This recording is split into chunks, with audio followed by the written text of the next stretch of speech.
O que eu vou apresentar aqui agora, inclusive, né, existe uma gravação, foi até pedido, né, de alguns colegas que estão em trabalho lá embaixo, e aí pediram para que depois eles pudessem estar acompanhando.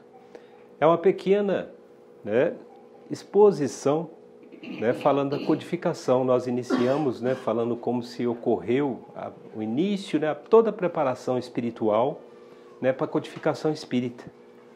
E nós estamos agora explicando de uma forma muito, né, resumida, né, o propósito de cada obra, das 5 obras. Hoje nós vamos falar, né, do livro O Céu e o Inferno, que é este livro aqui. Com que propósito, né, nos traz esse livro, né, Allan Kardec, né, com orientação principalmente sobre a coordenação do Espírito da Verdade, que sabemos que é Jesus, né? Então, sobre a coordenação do próprio Jesus, qual o objetivo desse livro, né? A que se propõe ele? Então, aqui a gente traz, né, de uma forma bem sintetizada, uma explicação do livro. Ao início desse livro, ele vai nos trazer o exame comparado das doutrinas, né, sobre a passagem da vida corporal à vida espiritual. Então, como ocorre esse transe, né, do desligamento do espírito, né, do perispírito, né, do corpo material.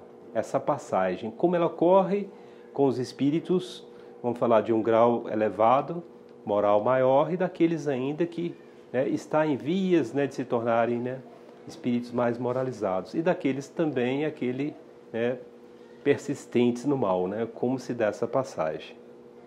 Também sobre as penalidades e recompensas futuras, a explicação também sobre os anjos e demônios.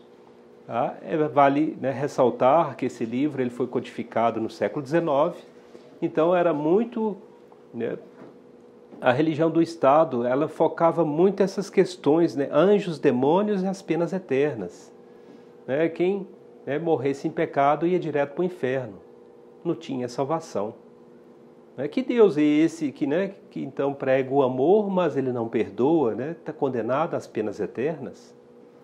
E aí vai explicar, né, que depois, logo depois, por volta, acho que do ano 596, há a introdução então do purgatório.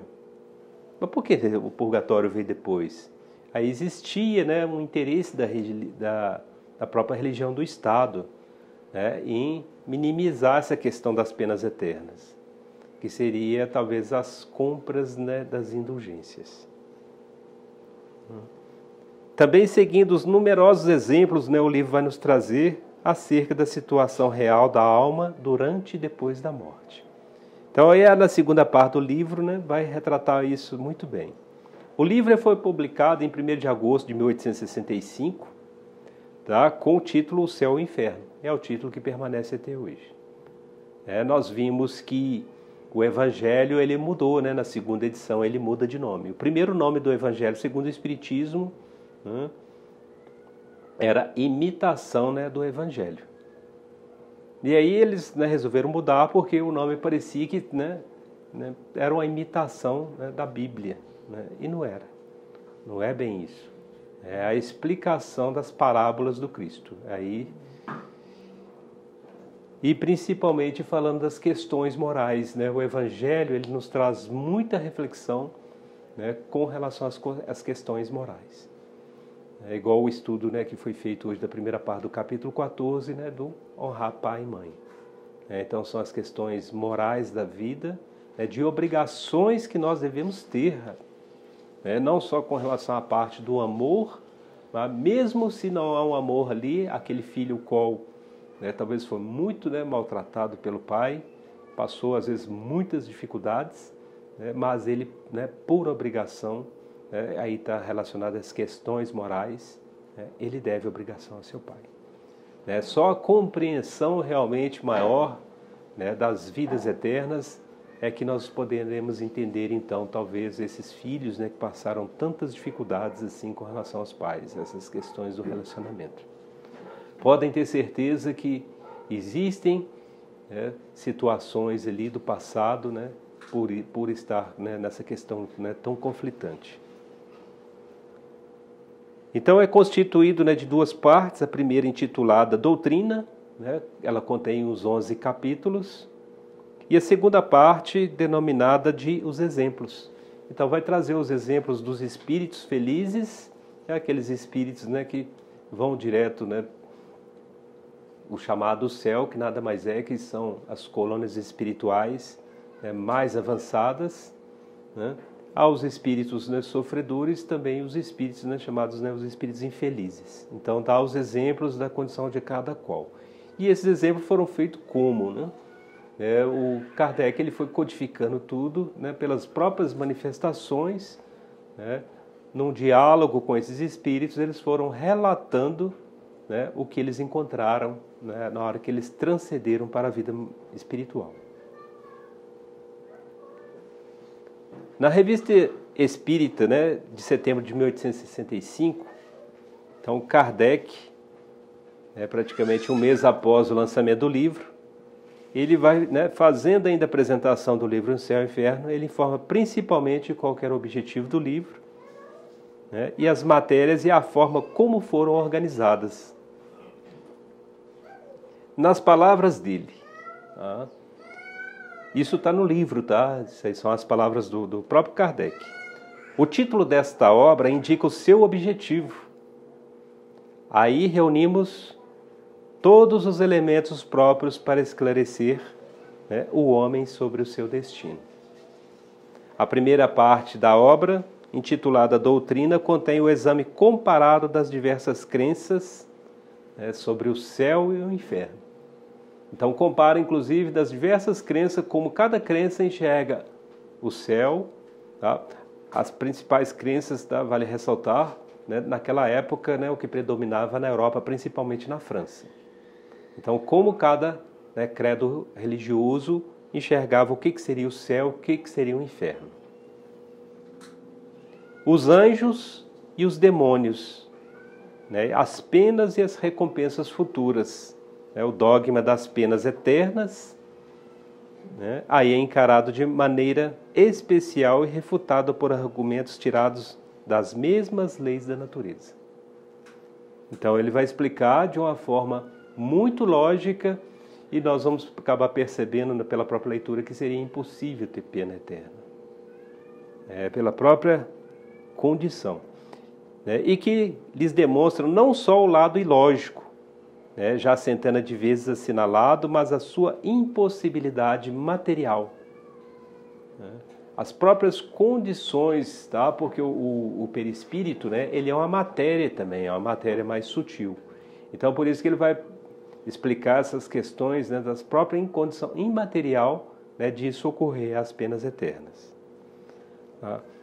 E com as penas eternas caem também, naturalmente, as consequências, né, que tinham acreditado delas poder tirar. Na segunda parte do livro, então, vai encerrar com numerosos exemplos dos espíritos, né, eles relatando, né, em apoio da teoria, ou melhor, né, que serviram ao estabelecimento, né, desta obra, da teoria.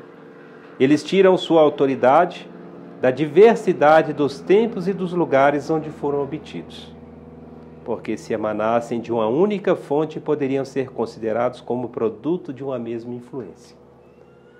Algo que ele está deixando claro que isso foram realizados com vários médiuns, tá? Exatamente para não haver uma influência, né? Pegar um médium, né, e vários espíritos se manifestar através daquele médium. Então ele teve também esse cuidado, né, de trabalhar com médiuns diferentes, né, teve, né, trabalhos que inclusive ele não só fez na França, mas também na cidade de Lyon, também dentro da França, né, não somente ali em Paris, mas também, né, em Lyon, ele faz esse trabalho exatamente para evitar, né, que talvez um médium, né, comunicasse com outro ali em Paris e houvesse uma influenciação do médium sobre aqueles relatos que os espíritos estavam dando. Então, além disso, lá tiram, né, na sua concordância com o que diariamente se obtém por toda parte onde se ocupam das manifestações espíritas, né, de um ponto de vista sério e filosófico. Só esclarecendo essa questão filosófica da doutrina, né, a doutrina espírita, ela tem os 3 caráteres, né? Sim? Por limpa, clara? Tá? Obrigado. Obrigado, viu, Olímpio? Depois, se quiser retornar aqui, tá? Fique à vontade. Oi? Se você quiser descer, pode. Fique à vontade, tá?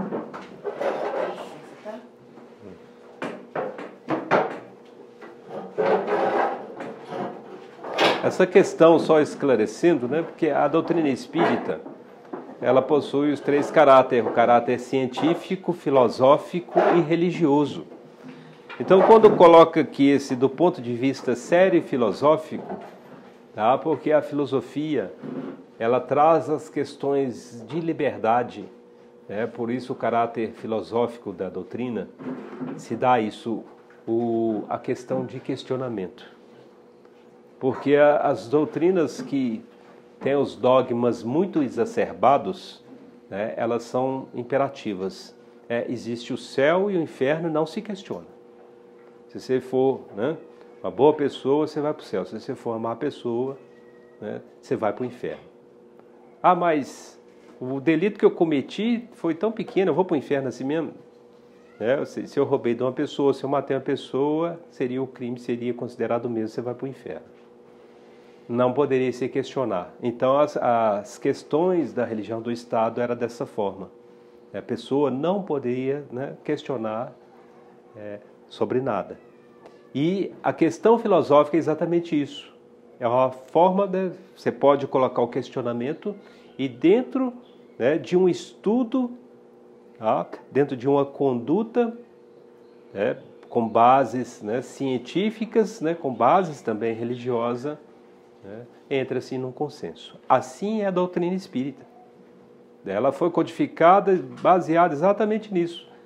Se nós pegarmos ali o livro dos Espíritos, ele é todo formulado em questões que foram colocadas aos Espíritos, e o cuidado que Kardec teve foi, né, exatamente esse também, de não acreditar somente uma resposta, somente um Espírito. Ele colocou aquilo num crivo, e ele colocou também com vários médiuns em várias cidades, em vários locais, a mesma pergunta. E ali depois ele colhe tudo aquilo e vai sintetizar dentro daquela, né, lógica, daquele consenso, né, o que estaria mais adequado, até pela própria conduta daquele espírito, como ele se manifestava. Ele simplesmente, ele ainda fazia, antes, né, de colocar as perguntas ao espírito, ele fazia uma análise, né, da própria, né, apresentação daquele espírito, como ele se comportava. Então ali ele já conseguia, né, fazer uma avaliação do caráter moral daquele espírito. Se era um espírito, né, de um caráter moral elevado ou de um caráter, né, que poderia, né, comprometer, inclusive, né, essas respostas. Então, também na parte dos exemplos, podem ser multiplicados ao infinito, porque não há centro que não os possa fornecer em notável contingente. Naquela época, né, já no final do século XIX, então houve um crescimento muito grande também das casas espíritas, né, e sendo orientadas até pelo próprio, né, Kardec, e onde, né, antes desse livro, O Céu e o Inferno, ele já havia feito a codificação, né, do livro, o Livro dos Médiuns, exatamente para que dá essa orientação, né, às casas espíritas, né, que estavam se disseminando muito, né, principalmente em Paris e na cidade natal dele, Lyon. E também por ele ter uma relação também muito forte, né, na Suíça, na cidade de Verdun, então ele também consegue, né, com os amigos, né, que ele tinha lá, né, ele cria essa influenciação. E eles também começam, né, a criar as casas espíritas e fazer esses estudos. Então, por isso que é colocado aqui, esses exemplos poderiam ser multiplicados ao infinito. Então, cada casa dessas mensagens que poderia estar vindo dos relatos, né, os exemplos dos espíritos, né, explicando o que é a vida após a morte do corpo, né, do corpo material. Então, desmistificando toda essa questão, né, das penas eternas.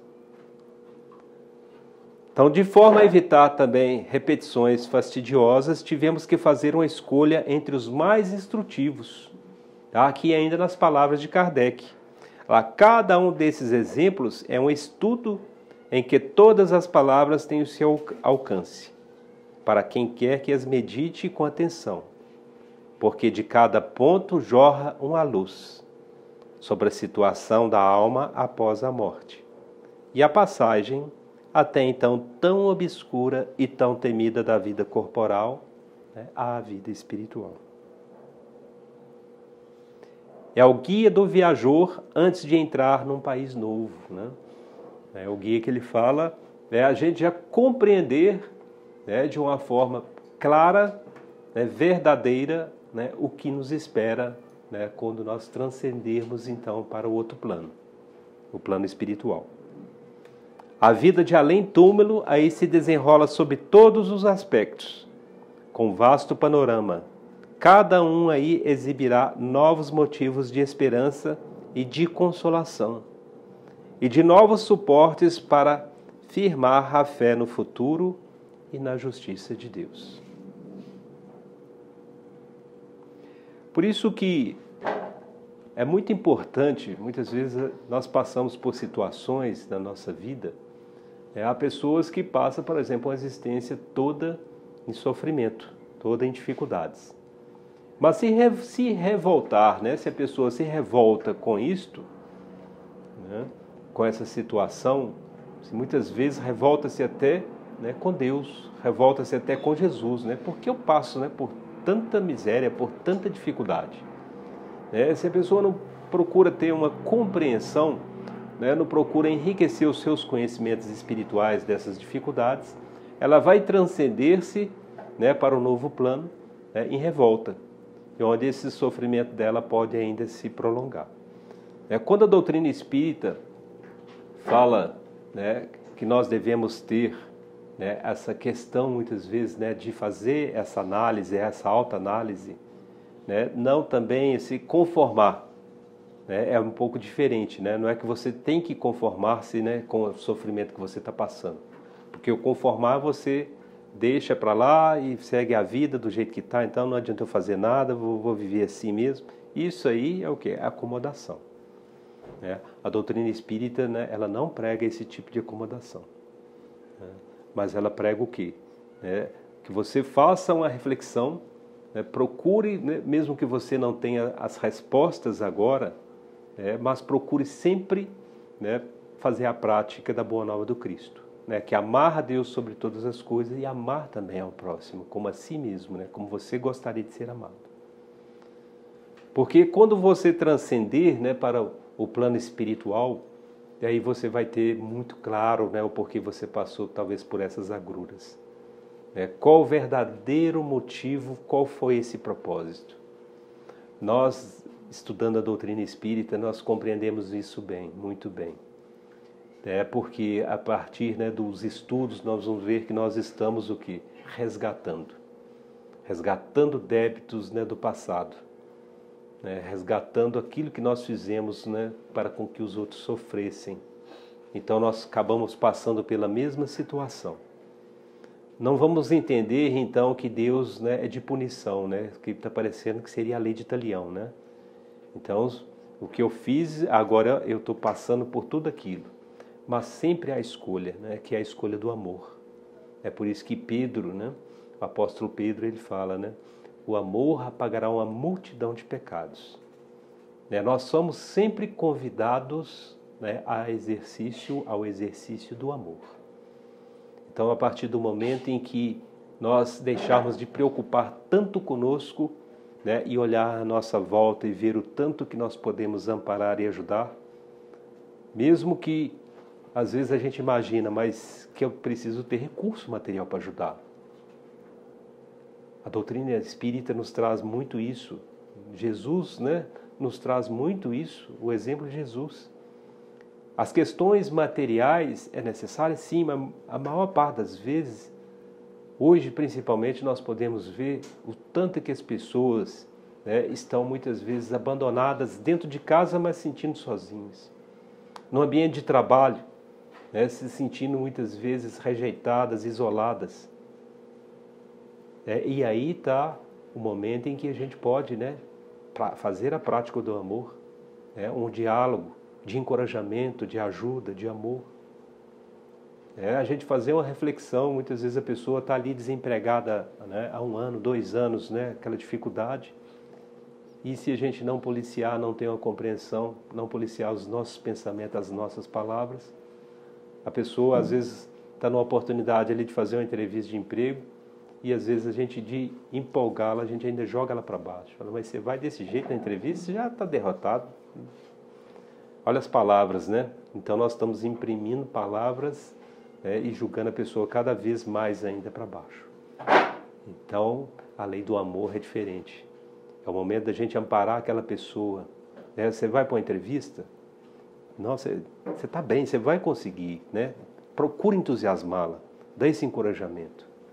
E se ela tem uma afinidade, né, com algum caráter religioso, independente qual seja, convide a fazer uma prece. Vamos fazer uma prece aqui junto, que você vai mais fortalecido para essa entrevista. Então isso são, né, pequenos exemplos onde a gente pode estar realmente externando o que é o amor. E através desse amor, muitas coisas que poderiam advir em nossa vida, né, acabam sendo muitas vezes, né, como disse, né, o apóstolo Pedro, né, o amor apagará uma multidão de pecados. Aquilo que a gente poderia, né, vir a passar, não passará mais. Ou vai passar de uma forma bem minimizada.